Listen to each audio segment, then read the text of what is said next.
యోహాను సువార్త 11వ అధ్యాయంలో లాజరు చనిపోయాడు. ఆ లాజరు గురించి మనం ధ్యానం చేస్తే యేసుప్రభువారు ప్రేమించినటువంటి వారిలో లాజరు ప్రథముడిగా మనం చెప్పవచ్చు. లాజరు కుటుంబాన్ని యేసుప్రభువారు ఎంతో ప్రేమించారు.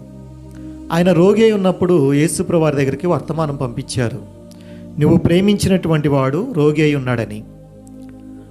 అదేంటి, యేసుప్రభువారు ప్రేమిస్తే రోగాలు వస్తాయా? యేసుప్రభువారు ఏ వ్యక్తినన్నా ఇష్టపడితే ఆ వ్యక్తికి సమస్యలు వస్తాయా అంటే వస్తాయి.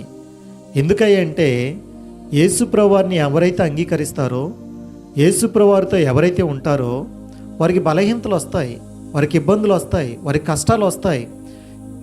ఎందుకంటే బైబిల్లో రాయబడి ఉంది, నీతిమంతుని కలుగు ఆపదలు అనేకములని. అయితే గొప్ప నిరీక్షణ ఏంటంటే వాటన్నిటి నుండి ఆయన తప్పిస్తాడు.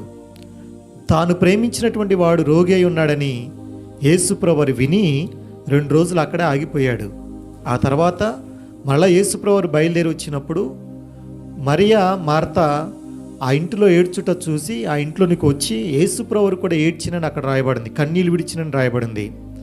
ఆ తర్వాత వారందరూ కలిసి సమాధి దగ్గరికి వెళ్ళినప్పుడు మార్తా అంటుంది, నా సహోదరుడు చనిపోయి ఇప్పటికే 4 రోజులు అవుతుందని చెప్పేసి అంటుంది. అయితే ఈ మాట ఎవరితో అంటుందో తెలుసా? జీవము గల దేవునితో అంటూ ఉంది. ఆ జీవము గల దేవుడు ఎన్నో గొప్ప కార్యాలు చేయగలిగినటువంటి దేవునితో అంటుంది ఆమె. అయితే దేవుడు ప్రేమించిన వారికి వస్తాయి, ప్రేమించని వారికి వస్తాయి రోగాలు, కష్టాలు, ఇబ్బందులు. కానీ గొప్ప నిరీక్షణ ఏంటంటే దేవుడు ఎవరినైతే ప్రేమిస్తాడో వారిని ఖచ్చితంగా తప్పిస్తాడు, విడిపిస్తాడు. లాజరు చనిపోయి అప్పటికే 4 దినాలైంది. అవయవాలన్నీ పాడైపోయాయి, వాసన వస్తూ ఉన్నాయి. అలాంటి డెడ్ బాడీని నీవు నమ్మినడలా దేవుని మహిమను చూస్తావని చెప్పి ఆయన గొప్ప కార్యం చేశాడు. లాజరు బయటికి రమ్మనగానే లాజరు బయటకు వచ్చేసాడు. చూసారా, దేవుణ్ణి నేను ప్రేమిస్తున్నా, నన్ను దేవుడు ప్రేమిస్తున్నాడు.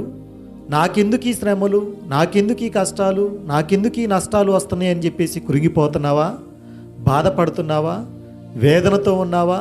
దేవుడు నీతోటి మాట్లాడుతున్నాడు. లాజర్ని ఎలాగైతే బయటికి తీసుకొచ్చాడో నీ సమస్యల నుండి, నీ బలహీనతల నుండి దేవుడు నిన్ను బయటికి తీసుకురాగలడు. లాజరు చనిపోయినప్పుడు ఆయనలో ఉన్న ప్రతి అవయవం చనిపోయింది. ఆ ప్రతి అవయవాన్ని దేవుడు మరలా క్రొత్తవిగా చేశాడు, క్రొత్త జీవాన్ని ఇచ్చాడు, నూతన జీవాన్ని ఇచ్చాడు. నువ్వు రోగి అయి ఉన్నావా, బలహీనతలలో ఉన్నావా? డాక్టర్లు ఇక ఓప్స్ లేవంటున్నారా? ఆరోగ్యం పాడైపోయిందా? అవయవాలు పాడైపోయినాయా? కృంగిపోతున్నావా? నువ్వు నమ్మినడలా దేవుని మహిమను చూస్తావు. నువ్వు నమ్మిన దేవుడు, నువ్వు ప్రేమిస్తున్న దేవుడు, నిన్ను ప్రేమిస్తున్న దేవుడు నిన్ను మృతులకు అప్పచెప్పే దేవుడు కాదు, మృతులలో నుండి బ్రతికించే దేవుడు. ఈరోజు విశ్వాసం ఉంచి దేవుని దగ్గర ప్రార్థన చేయి. దేవుడు గొప్ప కార్యం నీ జీవితంలో చేయబోతున్నాడు. ఆ మహిమ నీకు కనబడునుగాక.